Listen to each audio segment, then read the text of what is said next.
Atas nama Bapa dan Putra dan Roh Kudus, amin. Shalom alaikum bersama Mesia. Selamat bertemu kembali saudara, ini Romo Daniel. Saya sedang berada dalam safari pelayanan. Kemarin dari Bali, terus ke Banyuwangi, ke Mojokerto, sekarang di kota Kediri. Hari ini adalah hari Minggu tanggal 3 Oktober tahun 2021.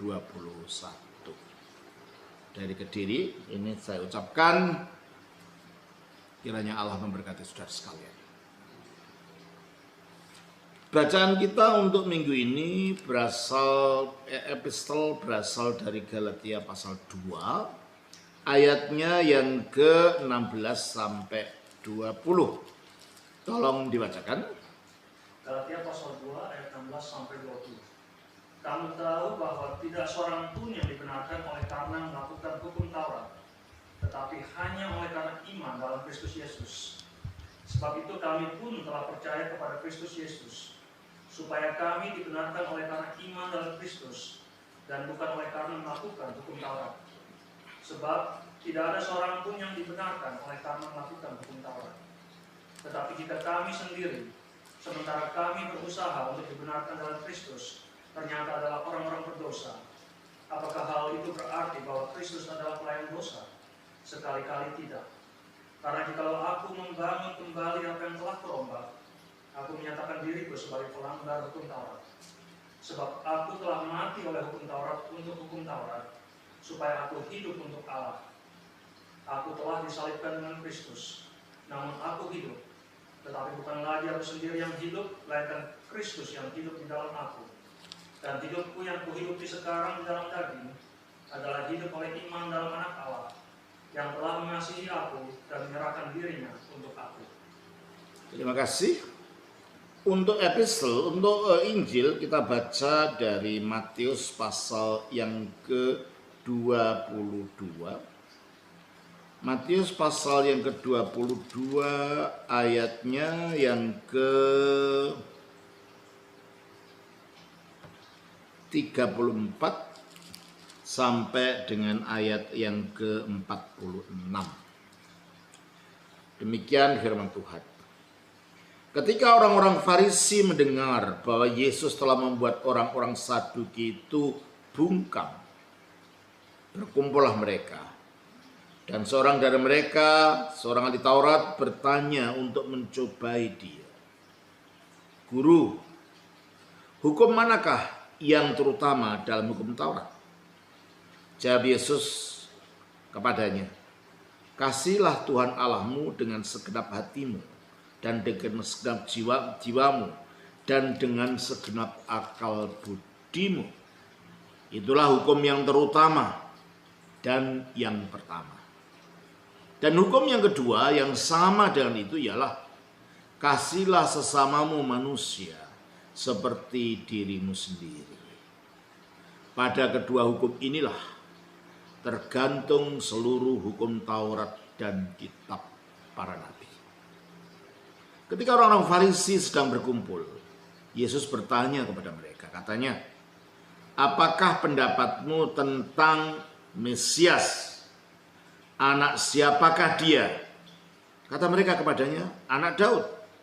Katanya kepada mereka, jika demikian bagaimanakah Daud oleh pimpinan Roh Kudus dapat menyebut dia Tuannya ketika ia berkata, Tuhan telah berkata Tuanku, duduklah di sebelah kananku sampai musuh-musuhmu kutaruh di bawah kakimu.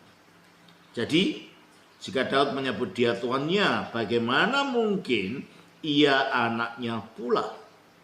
Tidak ada seorang pun yang dapat menjawabnya, dan sejak hari itu tidak ada seorang pun yang berani menanyakan sesuatu kepadanya.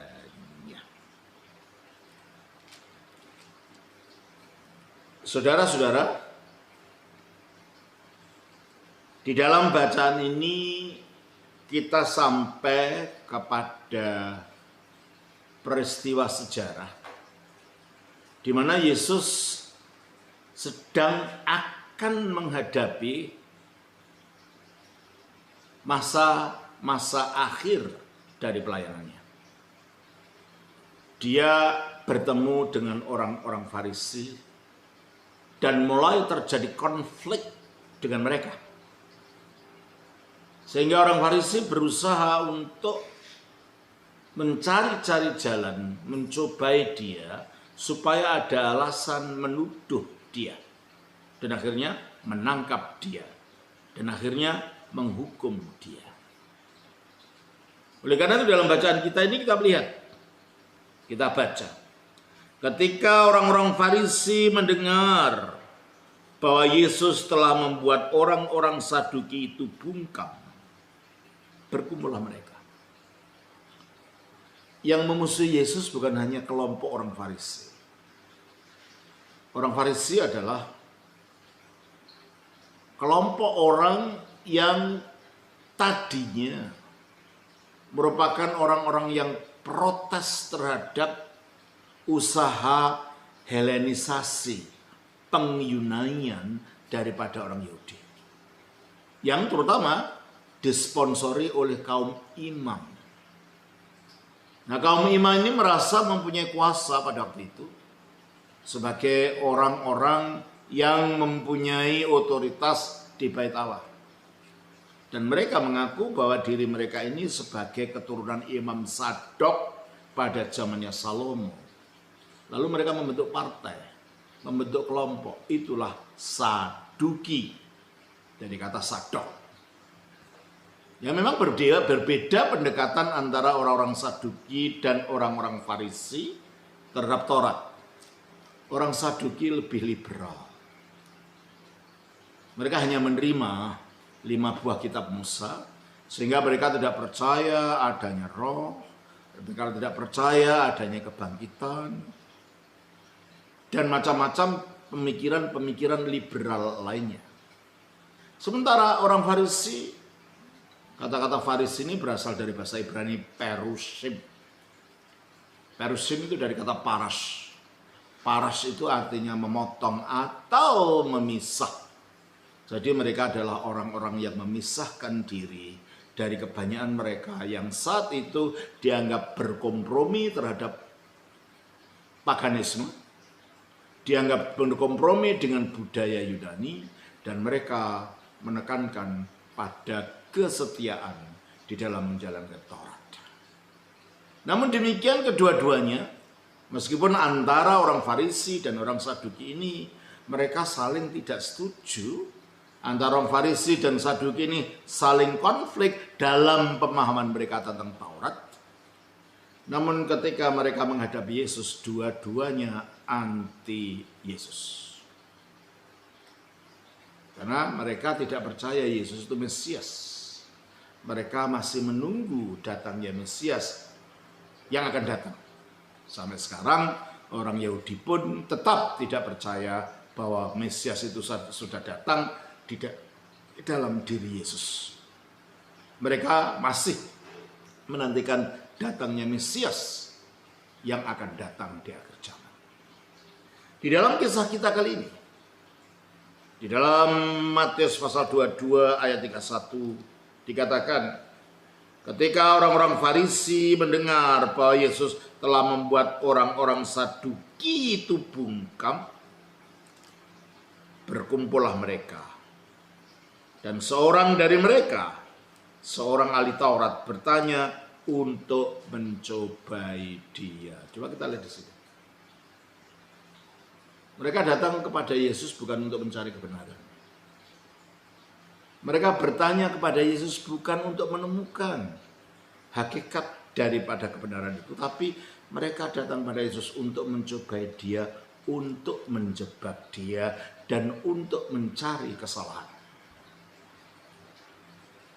Demikianlah, sering orang itu berhadapan dengan kebenaran, tapi bukan ingin mencari hakikat kebenaran itu, malah mereka lebih menonjolkan kepada kemampuan otak mereka, dan mereka mencari-cari di mana letak kesalahan itu.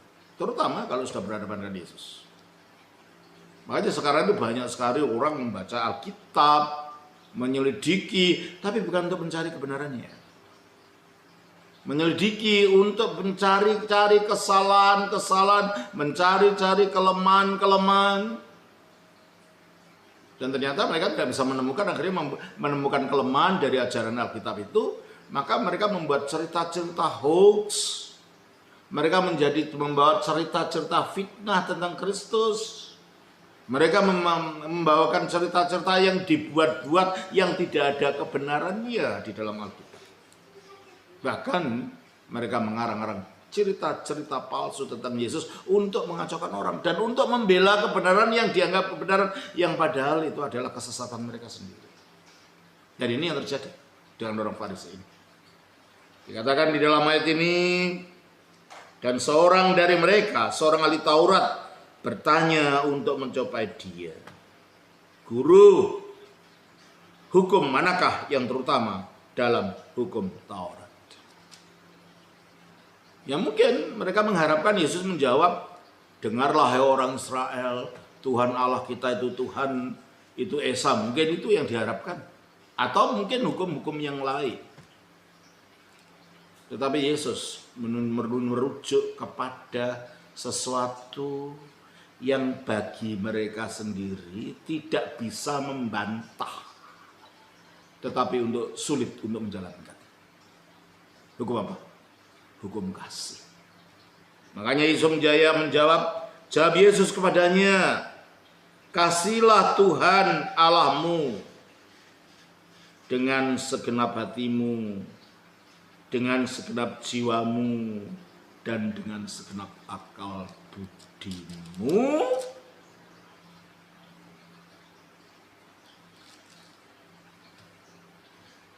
Kalau berbicara tentang Tuhan hanya secara teori itu mudah.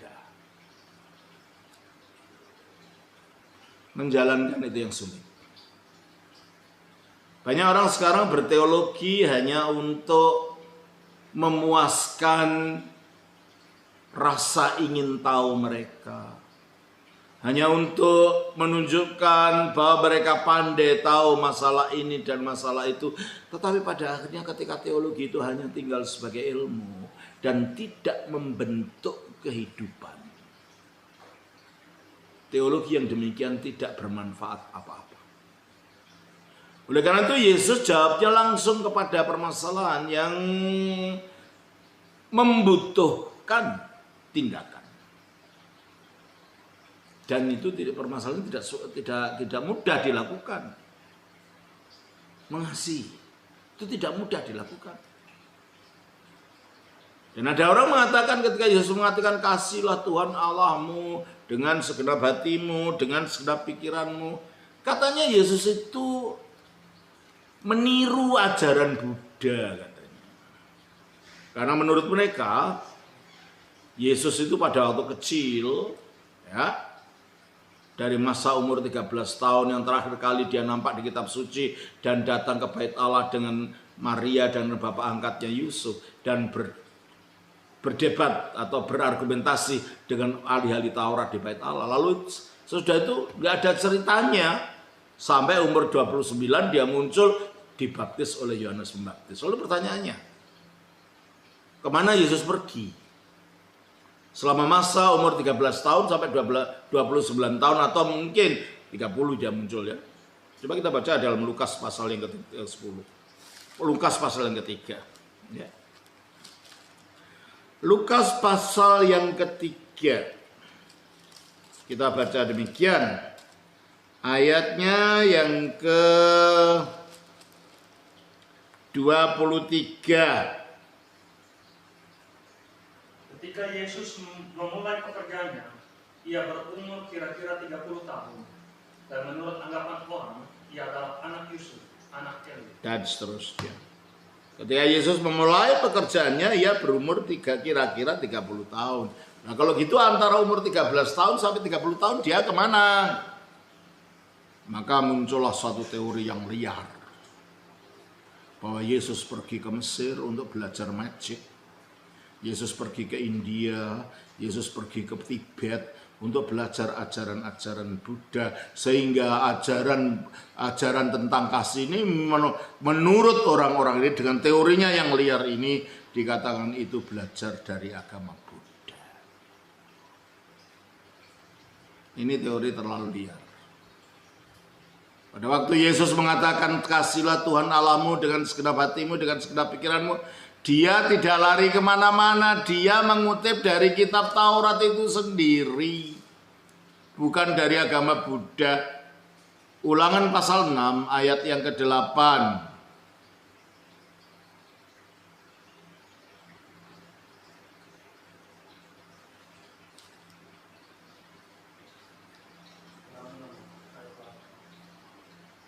Ya, langsung baca. Ulangan 6 ayat 8. Haruslah juga engkau mengikatkannya sebagai tanda pada tanganmu. Mulai coba kalau kita baca ayat yang ke-6 saja, ayat 6.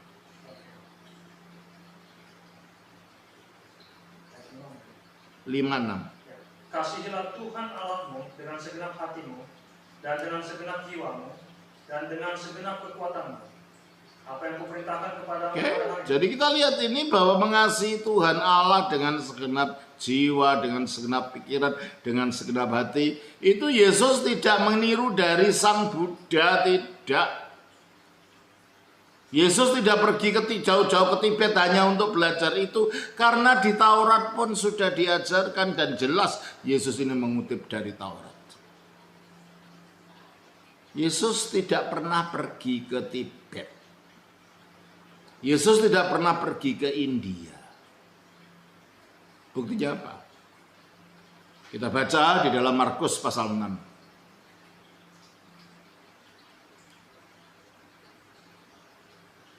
Ayat 3. Bukankah dia ini tukang kayu? Bukankah dia? Coba mulai ayat yang ke-1 aja deh. Kemudian Yesus berangkat dari situ dan tiba di tempat asalnya. Sedang murid-muridnya mengikuti dia. Tempat asalnya maksudnya kampung halamannya. Dan kampung halamannya itu di Nazaret.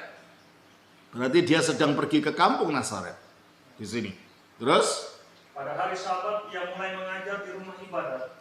Dan jemaat yang besar takjub ketika mendengar dia. Dan mereka berkata, dari mana diperolehnya semuanya itu? Hikmat apa pulakah yang diberikan? Ya. Kalau mereka tahu, sadar bahwa Yesus pernah pergi kemana-mana sampai bertahun-tahun, pasti mereka tidak bertanya dari mana itu. Pasti mereka mengatakan, ya tentulah dia belajar dari luar negeri sana ketika bertahun-tahun dari umur 13 sampai 29 dia tidak ada di Nazaret lalu belajar dari mereka. Tapi bahwa orang kampungnya sendiri menanyakan dari mana itu, mereka tidak pernah berpikir bahwa dia pernah pergi kemana-mana. Dari mana itu terus? Dan mujizat-mujizat yang demikian, bagaimana dapat diadakan oleh bagaimana dapat? Kalau mereka memang tahu bahwa dia pergi ke Mesir untuk belajar sihir dari sana, sehingga berbuat mujizat, pasti mereka mengatakan, oh malumlah dia pergi ke Mesir, belajar dari tukang-tukang sihir di sana. Maklah pergi dia India, dia belajar itu hikmat itu dari Buddha. Tidak ada tanda-tanda itu yang menunjukkan bahwa Yesus memang tidak pernah pergi kemana-mana dan orang-orang kampungnya tidak mengetahui dia pernah pergi kemana-mana. Terus kan? Bukankah dia ini tukang kayu? Bukankah dia ini tukang kayu? Seseorang dikenal dalam pekerjaannya kalau dia sudah melakukan pekerjaan itu lama di satu tempat yang sama. Bagaimana dia disebut tukang kayu kalau selama kecil dia pergi ke luar negeri, mana-mana tidak ada di kampung itu. Tidak mungkin orang akan mengenal dia pekerjaannya apa. Orang tahu dia tukang kayu kalau memang dia tinggal lama di situ dan melakukan pekerjaan itu selama sejauh yang diketahui orang-orang yang kenal dia. Bahwa Yesus disebut dia, bukankah dia orang ini tukang kayu? Dia sudah dikenal dengan pekerjaannya, berarti dia memang tinggal lama di situ. Bekerja selama sejauh itu, bekerja sebagai tukang kayu ini. Menunjukkan dia tidak pergi kemana-mana. Terus? Bukankah dia ini tukang kayu anak Maria, saudara Yakobus, Yoses, Yudas, dan Simon? Berarti keluarganya dikenal. Entah itu keluarga kandung, entah itu keluarga sepupu, dikenal. Orang kampung mengenalnya. Kalau dia pendatang, baru datang, umur 30 baru datang muncul di kampungnya lagi, nggak mungkin perkataan-perkataan yang muncul dari orang-orang kampung yang mengenal dia. Jadi kalau gitu mulai dari umur 13 sampai 29, Yesus berada di kampungnya mengikuti tata cara kehidupan Yahudi yang ada di kampungnya pada abad pertama itu. Jadi jelas kalau begitu Yesus tidak pernah pergi ke India, Yesus tidak pernah pergi ke Tibet, Yesus tidak pernah pergi ke Mesir untuk belajar ilmu-ilmu yang diteorikan secara liar oleh orang-orang yang ingin memang memporak-porandakan isi Injil dengan teori-teori mereka yang tidak-tidak itu. Jadi kalau gitu, ketika Yesus mengajarkan tentang hukum kasih ini, dia tidak belajar dari mana-mana, tetapi langsung dari Taurat itu sendiri. Yaitu dari Ulangan pasal yang ke-6, ayatnya yang ke-5 tadi. Tolong bacakan lagi. Kasihilah Tuhan Allahmu dengan segenap hatimu, dan dengan segenap jiwamu, dan dengan segenap kekuatanmu. Oke. Dalam ayat 37 dari Matius pasal 23 ini dikatakan, 22 ini dikatakan, jawab Yesus kepadanya, kasihlah Tuhan Allahmu dengan segenap hatimu, dan dengan segenap jiwamu, dan dengan segenap akal budimu. Ini dikutip dari Taurat langsung, yaitu dari Ulangan 6 ayat yang ke-5. Ayat 38. Itulah hukum yang pertama dan yang pertama. Ternyata menurut Yesus, hukum Allah, kehidupan agama yang hakiki, itu bukan masalah berdebat masalah teologi, berdebat masalah hukum ini dan itu enggak. Kehidupan agama yang sejati adalah mengekspresikan cinta, mengekspresikan kasih. Pertama kepada Allah. Yang bagaimana? Kasih kepada Allah dengan segenap hati. Jadi tidak ada bagian dari hati yang bukan untuk Allah. Dan ini tidak mudah. Dengan segenap hati, dengan segenap jiwa, dan dengan segenap akal budi. Berarti agama yang hakiki, kehidupan rohani yang hakiki itu harus pencurahan batin kepada yang ilahi. Dengan totalitas keberadaan diri orang itu. Bukan hanya apal teks-teks suci dari suatu kitab suci. Yang akhirnya mau digunakan untuk merendahkan orang lain, membenci orang lain. Untuk mengatakan hal-hal yang tidak baik orang lain. Demi membenarkan dirinya sendiri atau agamanya sendiri. Agama yang benar adalah hati yang mengasihi Allah. Dan dampaknya, dan kata Yesus, itulah yang utama dan yang terutama dan yang pertama. Dan dampaknya adalah 39. Dan hukum yang kedua yang sama dengan itu, ialah kasihlah sesama manusia seperti dirimu sendiri. Ini pun bukan dari ajaran Sang Buddha. Ini pun berasal dari Taurat itu sendiri. Imamat 19 ayat 18. Janganlah engkau menuntut balas, dan janganlah menaruh dendam terhadap orang-orang sebangsamu. Melainkan kasihilah sesamamu manusia seperti dirimu sendiri. Oke, Taurat kan itu. Yang satu dari Ulangan 6 ayat 5. Yang satu dari Imamat 19 ayat 18b. Dan Yesus mengatakan itulah inti daripada keagamaan yang benar. mengasihi Allah dengan efek mengasihi sesama. Jikalau kita beragama tujuannya untuk meninggikan diri, supaya dianggap orang pinter, supaya dianggap orang hebat, supaya dianggap ini, dianggap itu, kita keliru dalam beragama. Jikalau kita beragama supaya dipuji orang, oh salehnya orang itu, oh baiknya orang itu.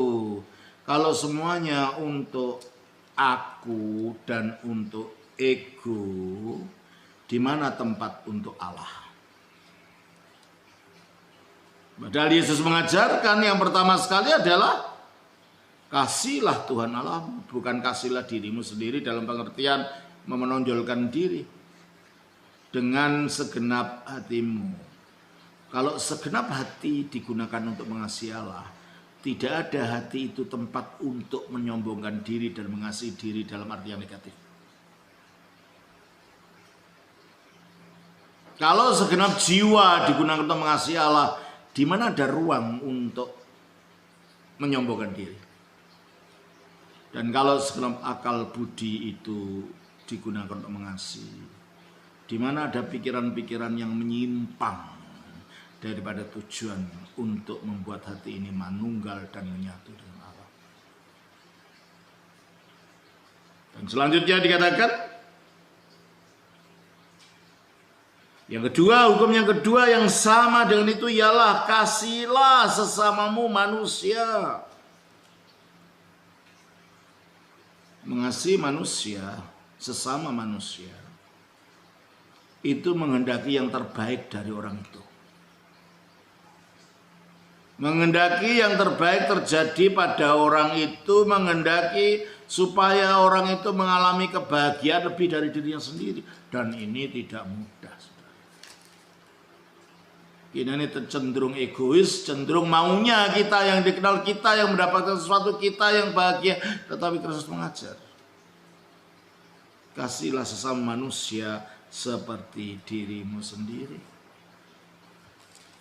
Nah, kalau kita punya pernyataan di dalam bahasa sehari-hari, kalau nggak mau dicubit jangan nyubit gitu kan. Kalau Injil malah mengatakan, lakukan sesuatu kepada orang seperti yang kau inginkan orang itu berlakukan diri kepada. Berarti kita diperintahkan untuk proaktif di dalam mengasihi. Bukan sekedar kalau tidak mau dicubit jangan nyubit. Bukan sekedar itu.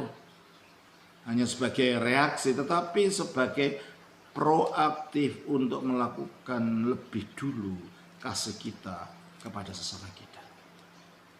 Nah, beragama yang demikian ini tidak mudah. Sebab kita ini manusia yang cenderung untuk egois. Cenderung untuk mementingkan diri sendiri. Makanya ketika orang-orang Farisi mencoba Yesus dengan cobaan-cobaan yang bersifat teori dan intelektual, dihantam langsung pada masalah hati, jiwa, dan akal budi. Kita melihat jiwa dan akal budi yang bagaimana? Bagaimana kita mensikapi sesama kita? Kita rendahkan sesama kita?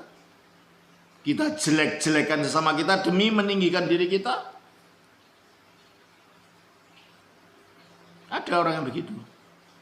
Supaya dirinya dianggap benar, dianggap baik, supaya dirinya dianggap hebat, tidak segan-segan dia menjelek-jelekan temannya. Oh dia begini, dia begitu, dia itu.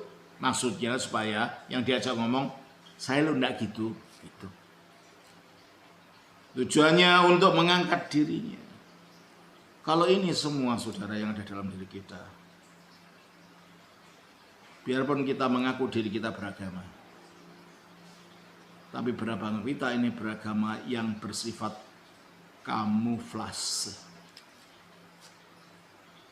Beragama hanya untuk menutupi diri supaya dianggap orang, dan pada akhirnya agama yang dimiliki itu agama kosong, melompong karena tidak mempunyai nilai apa-apa di dalam hatinya. Karena orang yang demikian itu hanya dirinya yang diperdulikan. Dan dia rela untuk memanfaatkan orang lain supaya dirinya ini yang dianggap orang lain. Ngeri. Ketika kita menggunakan agama untuk hal-hal yang demikian. Yesus mengkritik sikap demikian melalui sikap orang Farisi dengan ajarannya. Kasihilah Tuhan Allahmu dengan segenap hatimu, segenap pikiranmu, dan segenap akal budimu. Dan kasihilah sesamamu seperti engkau mengasihi dirimu sendiri. Artinya gimana? Kalau kita tahu kita nggak mau kelaparan, kalau kita melihat orang kelaparan, jangan dilewati gitu aja. Kita selalu gimana ya rasanya orang lapar seperti itu tidak bisa makan. Kita melihat orang tidak punya baju, telanjang di jalan. Coba renungkan, seandainya aku yang gitu kira-kira gimana? Dan akhirnya bukan hanya mengandai, kalau gitu apa yang harus dapat kuperbuat untuk membuat orang ini lebih bahagia. Mengasihi sesama artinya menginginkan kebahagiaan orang lain itu daripada kebahagiaan diri kita sendiri. Ini enggak mudah. Ini tidak mudah.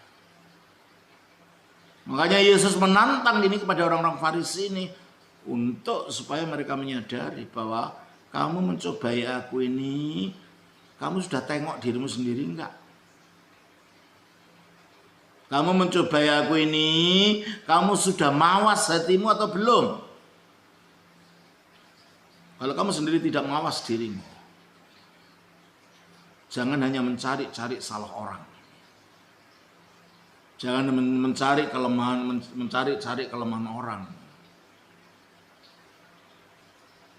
Kamu beragama hanya jubahnya saja. Kamu beragama hanya luarnya saja. Dan Kristus mengendaki kalau kita beragama harus dari hati dan harus untuk tujuan kebaikan orang lain juga. Makanya di dalam iman Kristen, kenapa sih kita disebut anak-anak Allah? Karena di dalam dunia ini ada 3 jenis manusia. Manusia jenis budak. Budak, dia melakukan tugasnya bukan karena dia sukacita melakukan itu, sebab dia takut kalau tidak melakukan dipukuli sama Tuhannya. Jikalau kita berbuat baik tujuannya supaya tidak masuk neraka, mental kita mental budak. Karena hanya rela melakukan hanya untuk menghindar supaya tidak dipukuli sama Tuhan kita. Nah, itulah orang yang melakukan berbuat baik tujuannya supaya tidak masuk neraka. Itu mental paling rendah itu. Ketika perbuatan baik kita ini tujuannya hanya sekedar supaya menghindar dari siksaan. Ada lagi mental pembantu rumah tangga. Pembantu rumah tangga itu bekerja tujuannya apa? Supaya dapat upah. Sebab kalau tidak kerjakan nggak akan dapat upah dari tuannya, dari nyonya yang ada di rumah itu. Demikianlah kalau kita melakukan perbuatan baik tujuannya untuk dapat pahala masuk surga, mental kita tidak beda dengan mental bedinda ini. Mental daripada pembantu rumah tangga ini. Dan dua-duanya bukan mental bagi seorang yang percaya pada Kristus. Maka kita disebut anak. Mengapa? Sebab anak itu membantu mamanya di rumah, membantu orang tuanya di rumah. Bukan karena takut dipukuli sama orang tuanya. Kalau nggak melakukan. Bukan pula karena dia mengharapkan upah dari orang tuanya itu supaya dibayar. Enggak. Dia melakukan ini karena cinta dan bakti kepada ayah dan ibunya. Itulah sebabnya kita disebut sebagai anak Allah. Diharapkan kita memiliki cinta kasih yang mendalam. Segala sesuatu yang kita lakukan itu tujuannya hanya karena kita cinta, kita bakti kepada Allah.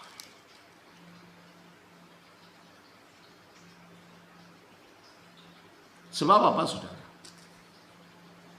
Sebab kalau yang menjadi landasan kita beragama itu adalah menumpuk amal, hanyalah untuk melalui amal kita mengharapkan mendapat pahala untuk masuk surga. Maka pada akhirnya kita tidak bedanya dengan budak dan dengan pembantu rumah tangga tadi. Itulah sebabnya di dalam bacaan kita dari Galatia pasal yang ke-2 itu, bacaan kita tadi, dikatakan demikian oleh kitab suci.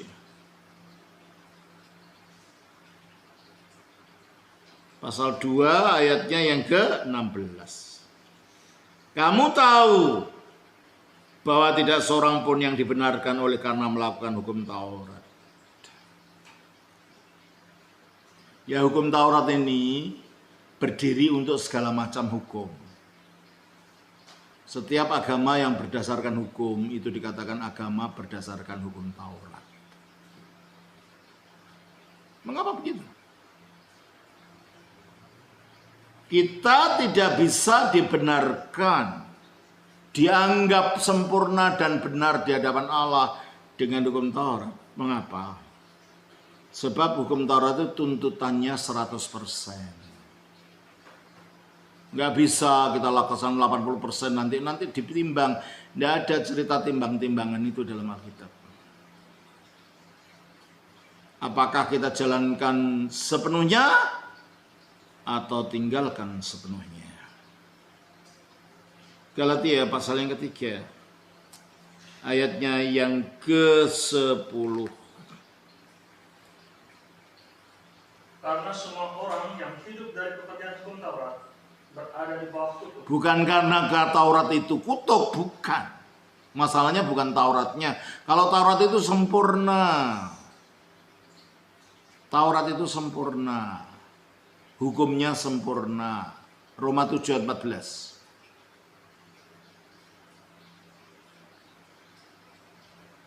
Rohani Taurat itu. Sebab kita tahu bahwa hukum Taurat adalah rohani, tetapi aku bersifat daging, terjual. Nah, ini masalahnya. Kalau Tauratnya sendiri rohani, yang jadi masalah itu kita ini loh. Taurat mengatakan jangan berzina. Nah, kita ini mudah sekali jatuh ke situ. Taurat yang salah atau kita yang salah kalau kita sama melakukan perbuatan dosa ini? Taurat tidak salah apa-apa. Taurat yang beritahu jangan lakukan ini lah. Kamu yang melakukan ya berarti yang bermasalah kamu, bukan Taurat gitu loh. Jangan mencuri. Kita kerjanya korupsi. Itu kan mencuri, korupsi, bukan? Maling. Kita diberi tugas, diberi kepercayaan oleh lembaga kah? Diberi kepercayaan oleh pemerintah kah? Kita selewengkan, kita gunakan itu untuk diri kita sendiri. Yang salah Tauratnya atau kita? Ya kita. Sebab kita yang melakukan. Makanya dikatakan di dalam Galatia 3 ayat 10 ini. Karena semua orang yang hidup dari pekerjaan hukum Taurat berada di bawah kutuk. Kenapa? Sebab ada tertulis, terkutuklah orang yang tidak setia. Nah, coba kita jujur. Kita bisa setia nggak menjalankan hukumnya Allah ini? Nggak ada lubangnya gitu? Kalau mengatakan, oh ya saya selalu setia, kamu bohong. Berarti kamu tidak jujur pada dirimu sendiri. Jujurlah. Kalau kita jujur, kita tahu kita tidak selalu setia menjalankan itu. Ya, kalau tidak setia maka kita kena kutuk. Sebab terkutuklah orang yang tidak setia. melakukan segala sesuatu. Nah, kita dapat melakukan segala sesuatu. Oh, semua saya lakukan. Kamu bohong. Coba kalau kamu bisa melakukan segala sesuatu, kamu betul-betul sempurna. Mana ada manusia bisa sempurna?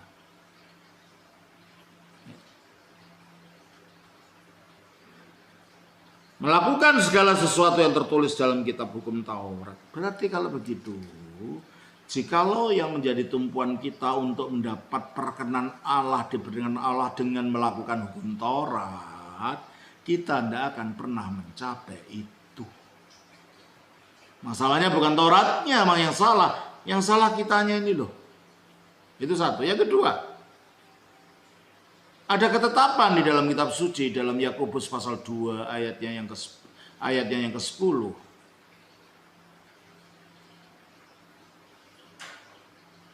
Sebab barang siapa menuruti seluruh hukum itu, tetapi mengabaikan satu bagian daripadanya, ia bersalah terhadap seluruhnya. Logikanya gimana? Logikanya gini. Kita ada di tengah-tengah, kita dilingkari hukum. Jangan mencuri, jangan berzina, jangan berkasut, jangan ini, harus ini. Kita dilingkari. Kita tidak usah melanggar semua. Langgar satu saja, keluar dari lingkaran enggak? Ya. Langgar satu saja hukum itu, kita keluar dari lingkaran hukum itu. Berarti satu yang kita langgar, semuanya jadi terlanggar. Kapan kita akan menumpuk amal? Kapan kita akan menumpuk amal untuk dapat pahala? Enggak ada. Kalau Taurat, hukum Allah, tuntutannya sempurna. Satu dilanggar, terlanggar semua. Seperti pepatah, panas setahun dihapus oleh hujan sehari. Makanya kalau kita mengatakan kita ini sempurna, tidak pernah berdosa, kita pendusta. 1 Yohanes 1 ayat 8. 1 Yohanes 1 ayat 8. Jika kita berkata bahwa kita tidak berdosa, maka kita menipu diri kita sendiri. Nah, iya toh. Kalau kita sadar dan kita mawas diri, mungkin kita tidak mencuri, tetapi kita benci orang. Mungkin kita tidak berzina, tetapi dalam diri kita menyimpan dendam. Itu sudah sama saja, dosa juga. Jadi kalau kita mengatakan aku tidak berdosa, apa katanya? Kita menipu diri kita sendiri. Terus? Dan kebenaran tidak ada di dalam kita. Iya, kita kena ada kebenaran karena kita tidak jujur pada diri kita. Karena kita tidak jujur. Itulah sebabnya, saudara, kalau kembali kepada Galatia 3:2 ini, kan kamu tahu bahwa tidak seorang pun yang dibenarkan oleh karena melakukan hukum Taurat,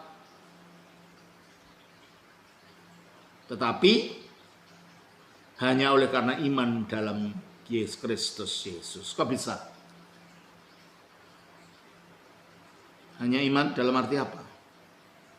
Karena Kristus melalui kematiannya di atas salib, yang kematian itu merupakan wujud ketaatannya. Coba kita baca di dalam Filipi 2 ayat 8. Dan dalam keadaan sebagai manusia, ia telah merendahkan dirinya dan taat sampai mati, bahkan sampai mati di kayu salib. Nah, matinya di kayu salib itu wujud ketaatan, dan yang taat ini bukan hanya seorang manusia, anaknya Maryam. Yang taat itu firman-Nya Allah yang jadi manusia. Sehingga ketaatan firman Allah yang menjadi manusia akhirnya bersifat universal, berlaku untuk semua manusia. Padahal tuntutannya hukum itu taatlah kamu, dan Yesus telah mentaati intinya hukum tadi, yaitu taat. Dengan demikian, kemanusiaan Yesus yang mentaati seluruh hukum Taurat ini menyebabkan tuntutan-tuntutan Taurat itu seolah-olah dipakukan habis. Kamu tidak punya tuntutan sama saya lagi. Kolose 2 ayat yang ke-14.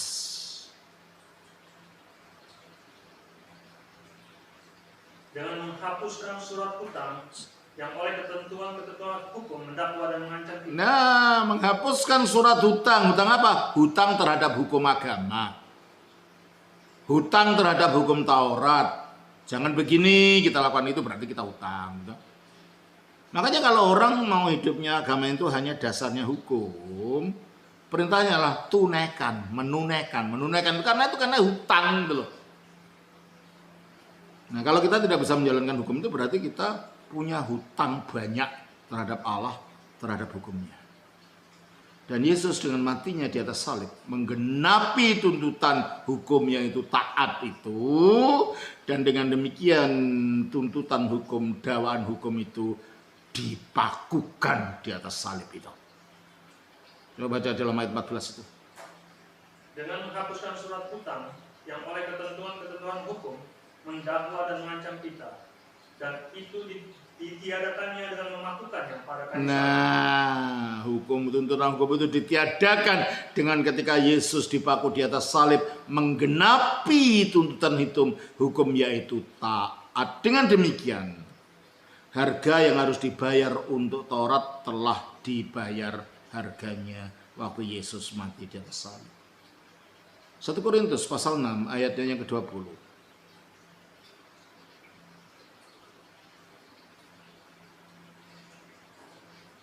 Sebab kamu telah dibeli dan harganya telah lunas Ya, dibayar. kapan lunasnya?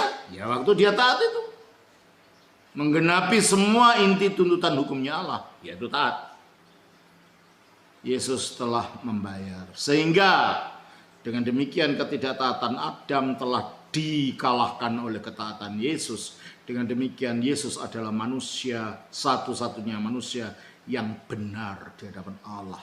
Roma 5 ayat 19. Roma 5 ayat 19. Jadi sama seperti oleh ketidaktaatan satu orang, Yaitu Adam waktu di Taman Eden, semua orang telah menjadi orang berdosa. akibatnya kita menjadi orang berdosa. Demikian pula oleh ketaatan satu orang, Yaitu Yesus waktu disalibkan, semua orang menjadi orang benar. menjadi orang benar. Berarti kalau kita oleh iman manunggal dengan Yesus, kita terhisap dari atau terhisap dengan keberadaan Yesus sebagai orang benar, itu kita dianggap orang benar juga. Kita menjadi benar di hadapan Allah. Bukan karena Taurat, tetapi karena iman, karena manunggal dengan Yesus. Yang Yesus telah mencapai kebenaran itu melalui ketaatannya di atas salib. Coba kita baca lagi dalam Galatia 3 ayat 2 ini. Kamu tahu bahwa tidak seorang pun yang dibenarkan oleh karena melakukan hukum Taurat, tetapi hanya oleh karena iman dalam Kristus Yesus. Sebab itu kami pun, para rasul maksudnya, telah percaya kepada Kristus Yesus, supaya kami dibenarkan oleh karena iman dalam Kristus dan bukan oleh karena melakukan hukum Taurat. Sebab tidak ada seorang pun yang dibenarkan oleh karena melakukan hukum Taurat. Mengapa? Yaitu tadi. Itu tadi, pelanggaran satu menyebabkan terhapusnya semua amal. Maka dengan melakukan hukum Taurat, tak seorang pun akan dibenarkan di hadapan Allah. Nah, hukum Taurat itu bukan hanya sekedar hukum Taurat yang dalam perjanjian lama, semua hukum agama. Kalau orang ingin mendapatkan pahalanya dengan melakukan hukum agama, ya ini dapatnya. Kita tidak akan pernah dibenarkan karena kita tidak akan dapat secara sempurna menjalankan semua hukum itu. Kita hanya dibenarkan di dalam Yesus karena Yesus melalui kematiannya, menjalankan ketaatan, dia telah memakukan tuntutan-tuntutan hukum Taurat tadi. Ayat 17. Tetapi jika kami sendiri, maksudnya para rasul dan orang yang percaya, sementara kami berusaha untuk dibenarkan dalam Kristus, ternyata adalah orang berdosa. Ya, ternyata kami ingin dibenarkan, ternyata masih berdosa juga gitu. Apakah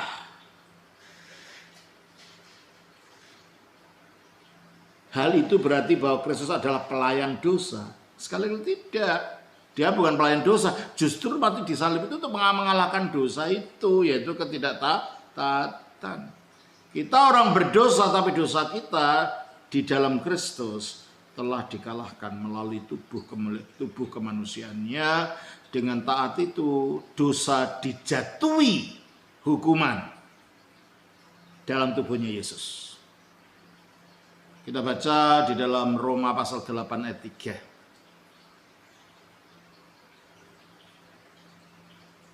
Sebab apa yang tidak mungkin dilakukan hukum Taurat karena tak berdaya oleh daging. Ya, karena daging, kita punya sifat daging, Taurat tidak bisa berbuat apa-apa untuk mengubah kita. Telah dilakukan oleh Allah. Nah, oleh karena itu Allah melakukannya dengan jalan apa? Dengan jalan mengutus anak. Nah, dengan firman-Nya jadi manusia. Terus? Yang serupa dengan daging yang dikuasai dosa. Ya, seperti daging yang dikuasai dosa itu adalah manusia yang bisa mati. Yesus pun mati, tapi bangkit lagi. Jadi matinya tidak permanen seperti orang berdosa, tapi tidak berdosa karena buktinya bisa bangkit lagi. Terus? Ia telah menjatuhkan hukuman atas dosa di dalam daging. Dia telah menjatuhkan hukuman atas dosa, yaitu ketidaktaatan di dalam daging. Daging apa? Dagingnya sendiri waktu disalib itu. Makanya kalau kita menyatu kepada kemanusiaan Yesus dengan iman, kita pun akhirnya dibenarkan, dianggap benar oleh Allah karena kita menyatu dengan pembenaran yang telah terjadi di dalam diri Yesus. Ayat 18 dari Galatia 2. Karena jikalau aku membangun kembali apa yang telah aku rombak, aku menyatakan diriku sebagai pelanggar hukum Taurat. Ya, kalau aku telah rombak, artinya aku tidak lagi Taurat menjadi landasanku, tetapi pada Yesus. Dan aku bangun lagi, mau mendirikan hukum Taurat lagi, mau disunat, mau ini. Berarti aku justru melanggar Taurat, atau rombak kok dirikan lagi. Ya, kalau sudah bebas dari Taurat ya jangan kembali ke situ. Ini kan kasusnya orang Galatia ini mau kembali meminta disunat untuk menjalankan Taurat. Sunat itu salah satu simbol harus menjalankan hukum Taurat. Kasusnya kan itu di sini dalam kisah ini.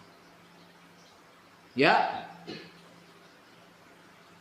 Sebab aku telah mati oleh hukum Taurat untuk hukum Taurat. Gimana aku mati untuk hukum Taurat? Dengan menyatu dengan kematian Yesus oleh baptisan.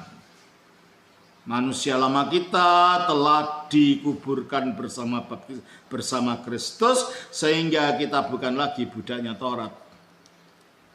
Sehingga karena kita telah mati, Taurat tidak mempunyai klaim atas kita. Maka di sini dikatakan, sebab aku telah mati oleh hukum Taurat untuk hukum Taurat. Untuk apa? Untuk bebas dari klaimnya hukum Taurat. Terus? Supaya aku hidup untuk Allah. Nah, itu. Supaya tujuannya sekarang hidupku untuk Allah. Bukan hukum ini, hukum itu. Untuk Allah dengan segenap hatinya. Dengan segenap pikiran. Dengan segenap akal budi. Aku telah disalibkan dengan Kristus itu. Kapan kita disalibkan? Waktu kita dibaptiskan. Kita menyatu dengan penyaliban Kristus. Nah sekarang, karena disalibkan dengan Kristus, tapi juga menyatu dengan kebangkitannya. Makanya 20, namun aku hidup. Nah itu, karena menyatu dengan kebangkitannya di dalam baptisan tadi. Tetapi bukan lagi aku sendiri yang hidup. Sekarang hidupku bukan lagi egoku yang seharusnya begitu untuk semua. Melainkan Kristus yang hidup di dalam aku. Itu. Kita betul-betul rela memberikan Kristus tempatnya. Sekarang bukan aku lagi, akuku yang lama. Yang berada di bawah kendalinya Taurat. Tapi yang baru yang adalah Kristus hidup di dalam kita. Dan hidupku yang kuhidupi sekarang di dalam daging sebagai manusia adalah hidup oleh iman. Iman apa? Iman dalam anak Allah yang mengasihi aku. Dan menyerahkan dirinya untuk aku. Itu hidup kita sekarang. Kalau anak Allah telah menyerahkan dirinya untuk aku harus menyerahkan diriku untuk Tuhan dan untuk sesamaku. Kalau anak Allah telah mengasihi aku, maka aku sekarang juga menyatu dengan kasih itu, sehingga aku harus mengasihi Allah dengan segenap hatiku, dengan segenap jiwaku, dengan segenap pikiranku, dan mengasihi sesama. Itu efeknya.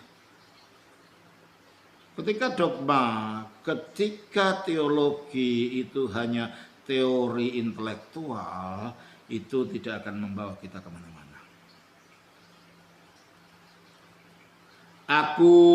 Jadi kalau begitu, sekarang kita harus hidup di dalam Kristus. Mempercayai Kristus memang tetap hidup sebagai firman Allah itu. Itulah sebabnya selanjutnya, kalau kita kembali ke Matius ayat 41, pasal yang kedua-dua ayat 41. Ketika orang Farisi sedang berkumpul, Yesus bertanya kepada mereka, katanya, apakah pendapatmu tentang Mesias? Anak siapakah dia? Akhirnya mereka diarahkan untuk berpikir tentang sumber dari cinta kasih. Untuk dapat melaksanakan cinta kasih yang di atasnya, sumbernya dari siapa? Dari Mesias. Maka mereka ditanya tentang identitas Mesias itu. Apakah pendapatmu tentang Mesias? Anak siapakah dia? Kata mereka kepadanya, anak Daud. Nah, sampai di situ mereka. Anak Daud dalam arti manusia biasa yang nanti akan lahir jadi jenderal penuntun orang Yahudi melawan orang Romawi, titik. Jadi dalam pikiran mereka Mesias itu hanya manusia biasa yang menuntun pemberontakan, memimpin pemberontakan terhadap penjajah Romawi. Loh, kalau Mesias semacam itu ya tidak akan memberikan keselamatan apa-apa. Tidak akan memberikan kemampuan manusia untuk dapat mengasihi Allah dengan segenap jiwa, dengan segenap pikiran, dan dengan segenap akal budi. Tidak dapat memampukan manusia untuk dapat mengasihi sesamanya. Kalau Mesiasnya model itu. Sebab Mesias yang model itu tidak akan dapat memberikan kuasa pembaruan dalam diri. Makanya dari Mesias yang sekedar manusia ini, ayat 43, katanya kepada mereka, jika demikian, bagaimanakah Daud oleh pimpinan roh dapat menyebut dia Tuhannya, sebenarnya bukan Tuhannya. Karena dia mengutip dari dalam ayat 44 ini, ketika ia berkata Tuhan telah berfirman kepada Tuanku, ini diambil dari Mazmur 110 ayat 1. Coba kita baca. Demikianlah firman Tuhan kepada Tuanku. Ya. Naum Yahweh le Adonai. Firman Tuhan, firman Yahweh kepada Adonai. Jadi sebenarnya Adonai itu bukan Tuhan, ya memang Tuhan. Saya nggak tahu kenapa NLAI menerjemahkannya secara tidak konsisten. Di dalam Mazmur disebut Tuhanku, setelah dikutip jadi Tuanku. Loh, kok jadi begitu? Coba baca lagi di dalam Mazmur 110 itu. Demikianlah firman Tuhan kepada Tuanku. Nah, seharusnya Neum Yahweh le Adonai. Adonai itu Tuhan. Dan ini dikutip di ayat 44 ini. Terus kan, baca. Duduklah di sebelah kananku sampai kubuat musuh-musuhmu menjadi tumpuan kakimu. Padahal kalau kita lihat penerapannya di dalam Kisah Rasul pasal 2 ayat 32. Tolong kita baca.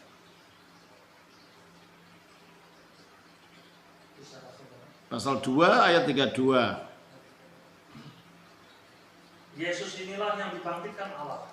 Dan tentang hal itu kami semua adalah saksi. Nah, jadi Yesus dibangkitkan, para rasul saksinya. Terus? Dan sesudah ia ditinggikan oleh tangan. Nah, setelah bangkit itu dia duduk di sebelah kanan Allah. Ditinggikan di tangan kanan Allah. Terus? Dan menerima Roh Kudus yang dijanjikan itu. Maka dicurahkannya apa yang kamu lihat dan dengar di sini. Oke, teruskan ayat selanjutnya. Sebab bukan Daud yang naik ke surga. Nah, Daud menubuatkan tentang seseorang di sebelah kanan Allah. Tapi yang naik ke surga bukan dia. Teruskan. Malahan Daud sendiri berkata, Tuhan telah berfirman kepada Tuhan. Nah, itu kan mengutip dari Mazmur 110 tadi. Terus? Duduklah di sebelah kananku sampai kubuat musuh-musuhmu. Nah, padahal yang duduk di sebelah Tuhan itu berbicara pada dia yang duduk di sebelah kanannya, disebut sebagai Tuhan Adonai. Padahal secara sejarah yang duduk di sebelah kanannya Bapa ini adalah Yesus. Kalau gitu Adonai tadi adalah Yesus. Oleh karena ini tidak mungkin diterjemahkan Tuhan. Teruskan.